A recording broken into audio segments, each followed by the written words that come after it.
microservices concept. Right, so let's start now. During this entire understanding, I will talk about this term HTTP2, and in the coming session I will explain you the difference between HTTP2 and HTTP1.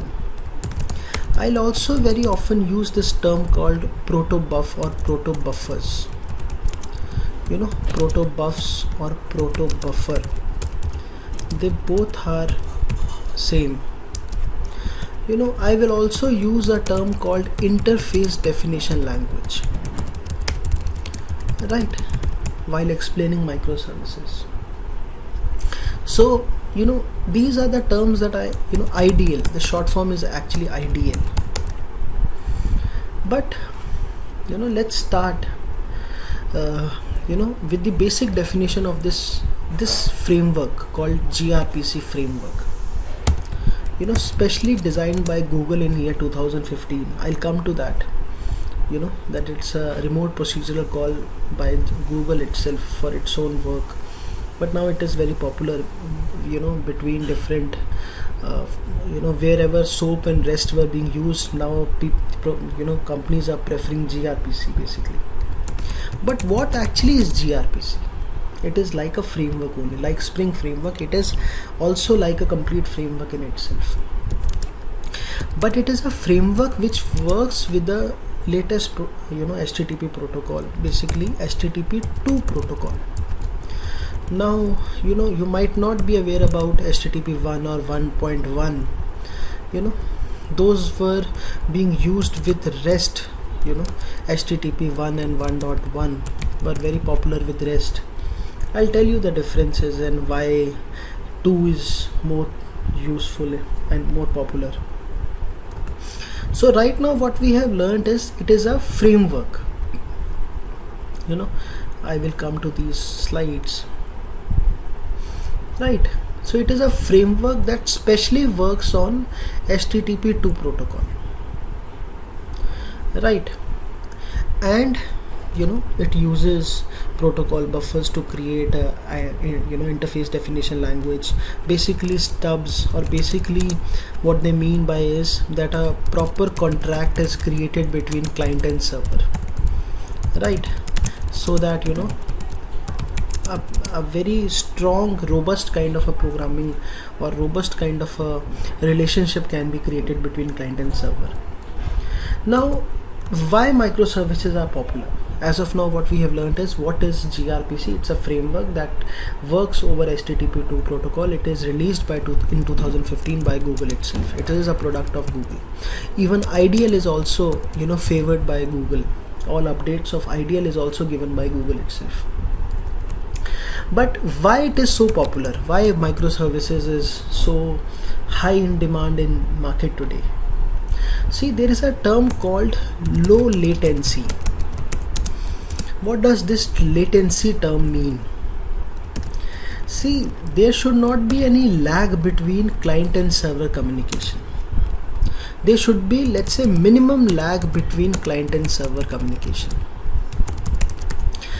And low latency means a very small time taken for any information to reach to the destination and to reach to the back and forth between client and server, between the source and the destination.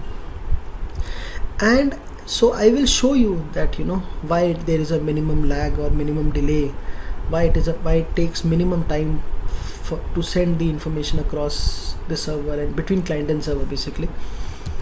And we are always interested in the output, throughput,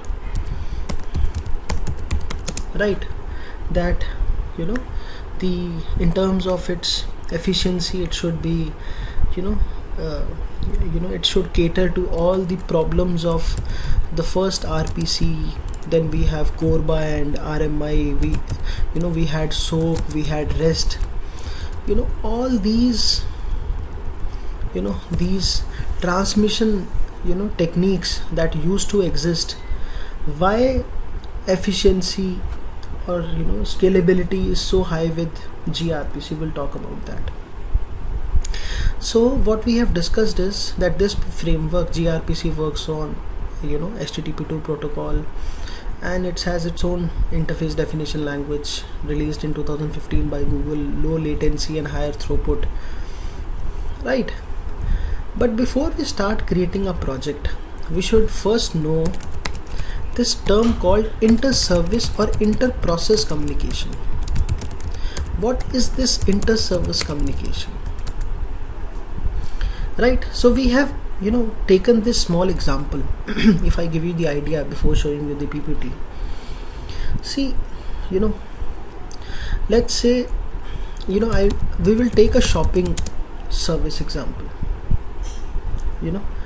How a user service communicates to a order service, and how a order service communicates to a payment service, and how a payment service communicate back to the user service, and if databases or other third party resources are involved. That example I'll give you. But before that, you should know that no software application as of today, no software application lives in a monolith world. Monolith is that you have put everything in one single package or one single service, which is catering to all the functionalities or all the streams or all the major portions of our application. So now the application don't reside in the monolithic world. This is the first line that we have showed as part of inter-service communication, that there is no monolith today. Microservices has become a standard. They are scalable, right? They are independent, and moreover they are autonomous. I mean, every service is independent. So we have taken this example of user service. When let's say we go to any e-commerce website via a web browser or a mobile application, let's say I'm a basic user of that very website, and I log in into that application, or the application has to retrieve the orders, or I want to create a new order. So first and foremost, we always connect with the user service. Then user service talks to the order service, right, related to that very product, all the products which are there in the cart. When the order needs to be checked out, the order service talk to the payment service to facilitate the payment at the checkout, or after that checkout has to happen, right? So payment service will again talk to user service. Let's say my card specific information resides, everything resides in the application, I mean in the browser, in the cache memory itself. So this basically what we have tried to show over here is three services are intercommunicating, working with each other.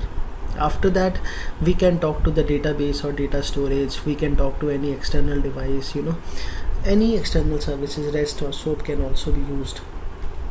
But we should understand that this is how this collaboration happens between different services. And now they can talk via messages. I'll show you how they talk. There were web services which were talking to each other. Different systems were talking to each other via SOAP or REST. Right, so the mechanism is kind of similar as of date, but what change has come is, instead of the 2002K era RPC, instead of SOAP, simple object access protocol, instead of REST, representational state transfer, as I told you, RMI and CORBA, instead of them, now we have this another mode of communication which takes least possible time because of some reasons. There is no text to binary conversion required. Yeah, right. So one is that, and another is stubs are created, proper contract is signed, and I'll tell you the problems with REST and SOAP. But the answer to your question is, earlier also these services used to exist. It never used to exist so independently and so autonomously, but it used to exist. But the way of communication was something else. Now the way of communication has changed, and web microservices is become they have become popular because of this gRPC only. right? So the mechanism for these services to exchange the communication has changed, right? So I was talking about a point that asynchronous communication. Now every framework is running behind this asynchronous concept.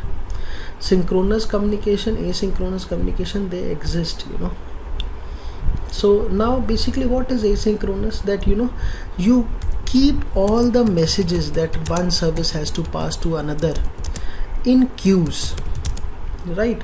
So that service can pick these messages in the background, and further they carry with their own processing also, right? So everything is running parallelly, right? I'll tell you the stream, message and the frame based concept also, which gRPC has given to us, right?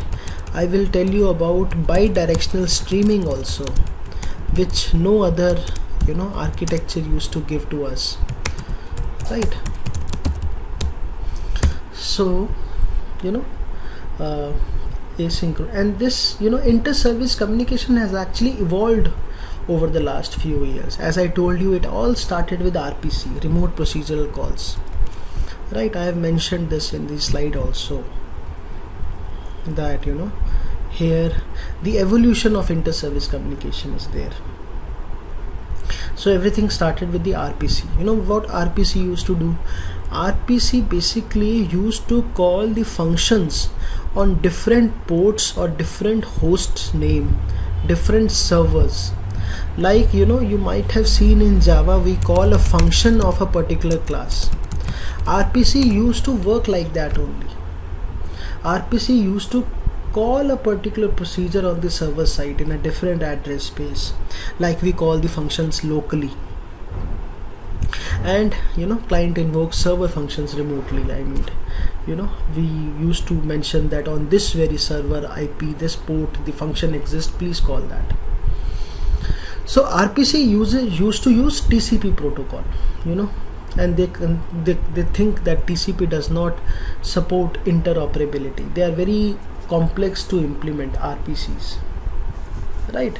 So they basically mean to say that a good amount of vulnerability exists, that I need to connect to different system in a different address space, different server, different port number. So it takes good amount of cost also. But RMI and CORBA used to support that RPC kind of a communication.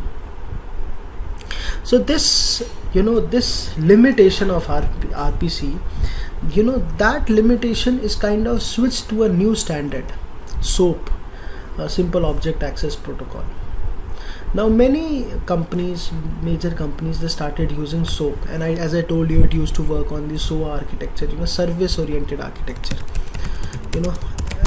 create small services, and it was service based architecture using SOAP also. But what was the problem with SOAP? Client and server used to communicate in the XML language, in the form of XML, right? XML is supported by all platforms, all systems, right? No matter which language they are written in. But and SOAP also supported one more protocol. RPC supported only TCP. SOAP actually started supporting HTTP also. But SOAP has its own limit. SOAP has its own limitation. See, the limitation was this XML only, extensible markup language. Via XML, there are strict rules. So if I have to pass one single message to another system or server, I have to send the entire XML. You can imagine that a small string message transmitted between a client and server, it leads to a heavy payload. Client server communication in this world, inter-service communication world, is it relates to a term called payload. Heavy payload used to exist. Heavy payload directly means high performance issues, right? So one small change in the another system requires the entire XML, and XML used to follow a WSDL, web service definition language, and it used to be a big XML that we need to send.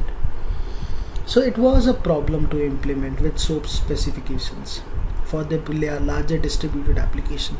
Then they came up with this concept called REST, representational state transfer. We have learned REST in the 8th module, right? How to send data, receive data from our database, we can do that.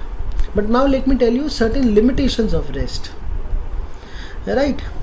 But as we have learned that in REST everything is a URI, uniform resource identifier, or we send this URI as part of a URL. So our information goes via JSON, we receive the information. And before gRPC came in, REST was a default standard, or they call it as a de facto standard for implementing the microservices. Before gRPC, REST was the popular implementation mechanism for implementing basically microservices. But REST also has certain problems. What are those? We have seen via Postman tool that I can send and receive only text based data. But on the other hand, HTTP understands the binary data. So every time text to binary conversion happens with REST, right? Server has to convert the message from text to binary to text. This again leads to a performance overhead. And REST only supports CRUD operations: create, read, update, delete, right? And apart from that, if I want to define my own function other than this, REST had certain limitations which gRPC has resolved, right? Apart from get, post, put, delete, you might need a custom method, user defined method. How will you do that? So there are some issues with REST. So that is why they say that it is cumbersome to deal with REST, right? REST does not support a particular interface type like IDL, right? So that gave the birth to, we have discussed about the limitation of REST also in the next slide, right? Which is, it has only text based messages call, it exposes only CRUD behavior, get, post, put, delete, and it does not define any strict interface type. Messages have to be transferred. Which architecture should we follow? There is nothing like that in REST. So inconsistency, incompatibility issues come, right?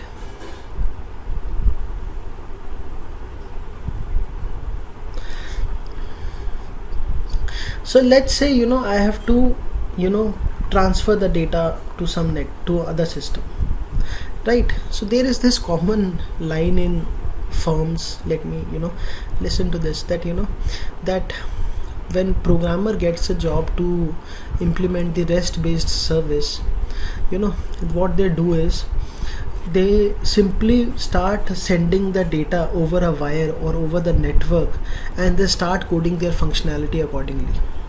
So without any mutual contract between client and server, programmers simply start writing. For example, we have written that the name of an application REST, and to fetch all the product details, or to give the path variable, or to give this query parameter, we simply started coding.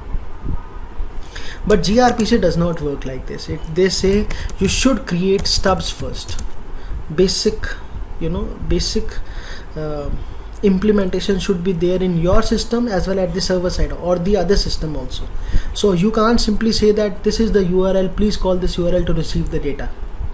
So coding should not be, the client server or inter-service communication should not be that simple.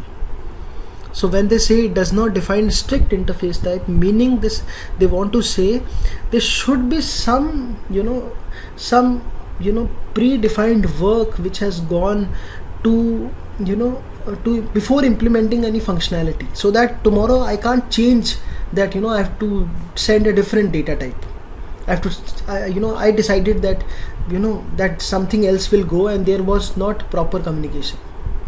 So now when I try to change anything with gRPC, my stubs will fail, right? So they say that there is no proper blueprint, proper kind of a contract. Our term is actually contract for the same. right? Ideal was not there with REST. So you know that that thing gave the birth to gRPC. This open source RPC framework works with HTTP2 protocol. Features, before we talk about, first of all, it's an open source RPC framework. As I said, it was designed and released by Google in the year 2015, right? And it is widely adopted. To build microservices, gRPC is widely adopted. You can create faster, more efficient, more robust services. And as I said, it works with HTTP2 protocol, meaning no text to binary conversion, no binary to text conversion, and it is used for inter-service communication. Highly, from the performance point of view, this gives you a very good performance, right? Now let's talk about certain its features. As I said, more efficient for inter-process or inter-service communication, uses the binary protocol, implements the protocol buffer or protobuffs on HTTP2. Strictly defined interfaces, ideal is there, strongly typed, you can't simply go ahead and change. And if I have to say the same thing in a plain simple language, HTTP, let's talk about this now. Let's, before learning about the features of gRPC framework, you should know, HTTP2, as they say, it deals, it is a binary protocol, but point is, in as opposed to HTTP1, binary data had to be converted to text data for HTTP1, and then came HTTP 1.1 also, which gave us web pipelining. We'll talk about that also. But to solve the problem of HTTP 1 and HTTP 1.1, they started receiving data in binary. This point is considered as a, sometimes as a disadvantage also. When it used to be a text data, it was easily understandable to everyone. But now, because no conversion should be required at the protocol level, HTTP2 is widely adopted. And as I said, it implements the protocol buffer, protobuffs. Protobuf is actually an interface definition language in gRPC framework. I'll show you, how to create stubs. Basically, in simple language, if I have to send data between client and server, if I have to basically transmit the messages between the gRPC client and the server, we use this protocol buffer as a interface definition language. So it defines the contract. We will also create a proto-C file, and we will also create stubs, so that incompatibility, interoperability issues will never come. Because of this, we said that REST does not support strong interface type, whereas gRPC supports that. And moreover, client and server side, can be written in any language. gRPC support all kinds of languages, right? C, C++, Python, all kinds of languages are being supported by this, by gRPC framework. Client server can be written in any language. And so there is this features of gRPC, that it helps build polyglot services.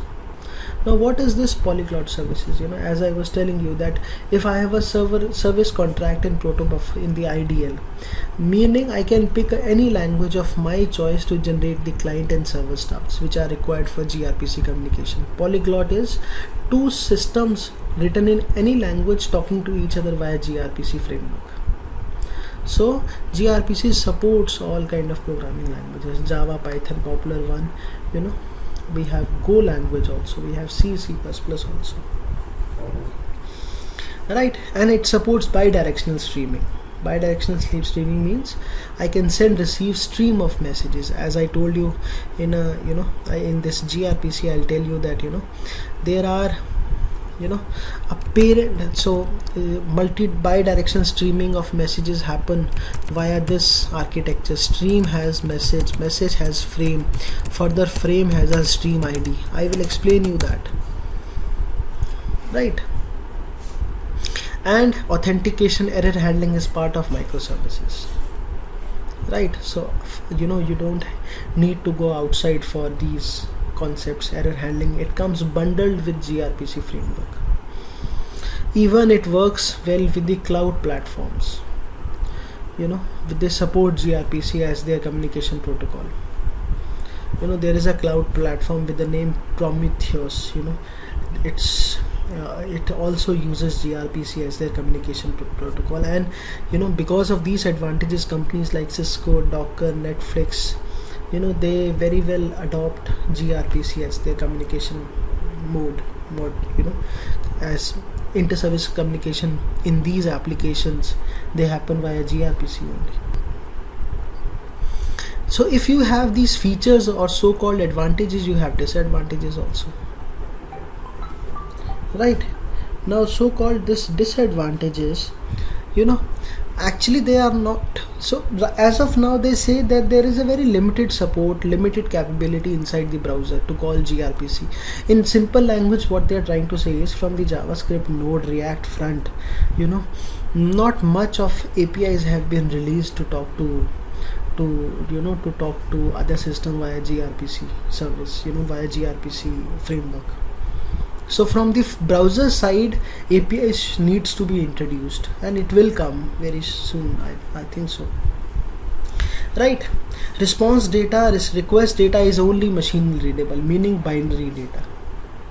Now it is by choice to make a faster, efficient communication between client and server, right? So but you can say that while developing, because this because the request response comes in in the binary format, as a programmer, I might find it difficult to understand what has come from the server side or what we have sent. So it might be a problem from the development point of view, right? But from the application execution point of view, this is actually not a disadvantage. Service definition changes pose a problem in development. As I told you, IDL, protobufs, tomorrow if anyone tries to change anything, stubs will fail. So communication will not happen. They have tried to eradicate the problem of SOAP and REST, but SOAP used to had WSDL, XML. So we have to follow the XML, how we are sending the data. So again, this is also again from the development point of view only, not from the execution point of view, right? After that, the same thing. What is the foundation? gRPC framework is actually built on these very strong foundations, that HTTP2 protocol. I will explain you that, now nothing from text to binary has to be, converted, and protocol buffers, IDL language. IDL is actually supported by Google. Tomorrow when the when the front end languages started supporting gRPC, they start using JSON also for the same. Stubs will be created by another tool for the JSON communication. As of now, since these front end languages does not support, so that is the reason IDL is there. But Google promotes IDL, to create stubs, protocol buffers. Here's what I found. Right. So this is the foundation. Then comes this HTTP 1 and HTTP 1.1, how they work.